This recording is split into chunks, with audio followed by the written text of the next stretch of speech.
دوستو، جب بھی بے پناہ دولت، غرور، تکبر اور انجام بد کی بات آتی ہے تو ایک نام خود بخود زبان پر آ جاتا ہے، وہ ہے قارون۔ یہ صرف ایک شخص کی کہانی نہیں ہے، یہ اس سوچ کا انجام ہے جو انسان کو خدا سے بے نیاز کر دیتی ہے۔ یہ اس دولت کا انجام ہے جو شکر کی بجائے غرور پیدا کرے، اور یہ اس کے دل کی موت ہے جو حق کو پہچان کر بھی جھٹلا دے۔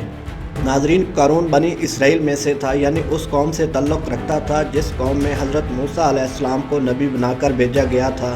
روایتوں کے مطابق قارون حضرت موسیٰ علیہ السلام کا قریبی رشتہ دار تھا، اور بعض روایت کے مطابق آپ کا چچا زاد بھائی تھا۔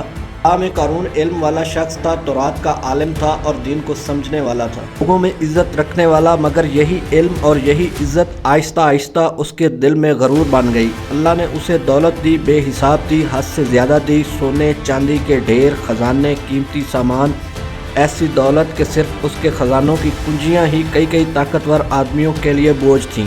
قارون کے پاس اتنا خزانہ تھا کہ اس کے خزانے کی چابیاں بھی کئی اونٹوں پر لادی ہوئی ہوتی تھیں۔ یہ دولت دراصل آزمائش تھی۔ قارون نے اسے اپنی کامیابی کا تمغہ سمجھ لیا۔ وہ کہنے لگا کہ یہ سب کچھ اس کے علم، عقل اور منصوبہ بندی کی وجہ سے ملا ہے۔ اس جملے میں شکر نہیں تھا، عاجزی نہیں تھی، بس انا تھی، اور یہی انا آہستہ آہستہ اسے اللہ سے دور اور لوگوں سے بلند کرتی چلی گئی۔ وہ دن آیا جب قارون اپنی پوری شان و شوکت کے ساتھ نکلا، قیمتی لباس، چمکتا سونا، خاتموں کی قطاریں، معاوضوں کا حصار۔ عام لوگ حسرت سے دیکھتے اور کہتے کاش ہمیں بھی ایسا نصیب مل جائے جیسا قارون کا ہے، مگر علم رکھنے والے جانتے تھے کہ یہ چمک دمک عارضی ہے، اور یہی چمک اکثر اندھیرا بن جاتی ہے۔ اس کا یہی غرور و تکبر دیکھ کر بنی اسرائیل کے نیک لوگوں نے اسے سمجھایا کہ یہ دنیا کا مال سب عارضی ہے، اللہ کے کاموں میں خرچ کرو، غریبوں پر خرچ کرو، آخرت کو نہ بھولو، غرور نہ کرو، کیونکہ اللہ تعالیٰ غرور کرنے والوں کو پسند نہیں کرتا۔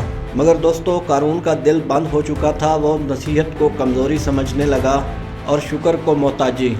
دوستو، یہاں پر ایک ایسا واقعہ آتا ہے جو قارون کی تباہی کا سبب بنتا ہے کہ ایک مرتبہ ایک غریب شخص قارون کے دروازے پر آیا۔ اس کے کپڑے پھٹے ہوئے تھے، آنکھوں میں بھوک اور چہرے پر عاجزی تھی۔ اس نے کہا، مجھے اللہ کے نام پر کچھ دے دو، میں کئی دن سے بھوکا ہوں۔ مگر قارون نے اسے اوپر سے نیچے تک دیکھا اور کہا کہ اگر تم عقل اور محنت ہوتی تو تم بھی میری طرح امیر ہوتے۔ اللہ نے مجھے بھی اس لیے دیا ہے کہ میں اس قابل ہوں۔ تو غریب خاموشی سے چلایا اور جاتے جاتے بس اتنا کہا کہ اللہ دیتا ہے آزمائش کے لیے بھی اور لیتا ہے عبرت کے لیے۔ یہ ایک جملہ تھا، مگر قارون نے اسے مذاق سمجھا۔ اس جملے میں اس کی پوری کہانی چھپی ہوئی تھی۔ قارون نے حضرت موسیٰ علیہ السلام کے خلاف سازشیں کی، الزام تراشی کی، حتیٰ کہ حق کو بھی جھٹلا دیا، مگر وہ بدبخت یہ سمجھ بیٹھا تھا کہ اس کی دولت اسے ہر بڑے نقصان سے بچا لے گی۔ وہ بھول گیا تھا کہ جس زمین پر وہ اکڑ اکڑ کر چلتا ہے، وہ زمین بھی اللہ کے حکم ہی کی پابند ہے۔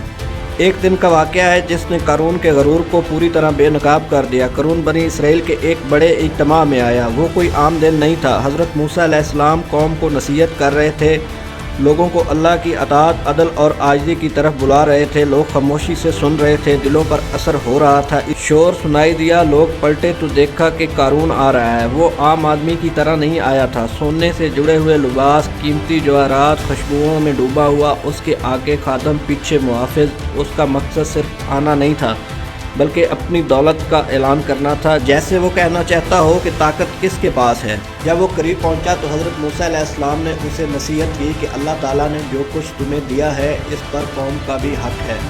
غرور نہ کرو، اللہ کے بندوں کو حقیر نہ جانو۔ حضرت موسیٰ علیہ السلام کے الفاظ سن کر اس کے چہرے پر مسکراہٹ آ گئی۔ یہ مسکراہٹ احترام کی نہیں تھی بلکہ تمسخر کی تھی۔ اس نے سب کے سامنے جواب دیا، اے موسیٰ، تم مجھے سکھانے آئے ہو، یہ دولت میں نے اپنی عقل، اپنے حساب، اپنے علم سے کمائی ہے۔ اگر اللہ مجھ سے ناراض ہوتا تو مجھے اتنا کیوں دیتا؟ دوستو، یہ وہ لمحہ تھا جب غرور نے ایمان کے دروازے پر آخری دفعہ دستک دی، اور وہ دروازہ پھر بند ہو گیا۔ اسی اجتماع میں ایک بوڑھا شخص کھڑا تھا، کمزور جسم، جھکی ہوئی کمر اور آنکھوں میں سچائی۔ آزمائش ہے، فخر کی چیز نہیں ہے۔ قارون نے اس بوڑھے شخص کو غور سے دیکھا اور پھر کہکا لگایا اور کہا، امانت، آزمائش، اگر یہ آزمائش ہے تو میں اس میں کامیاب ہوں، اور تم جیسے لوگ اس لیے غریب ہو کہ تم اس کے قابل نہیں ہو۔ یہ جملہ تیر کی طرح مجمع میں پیوست ہو گیا۔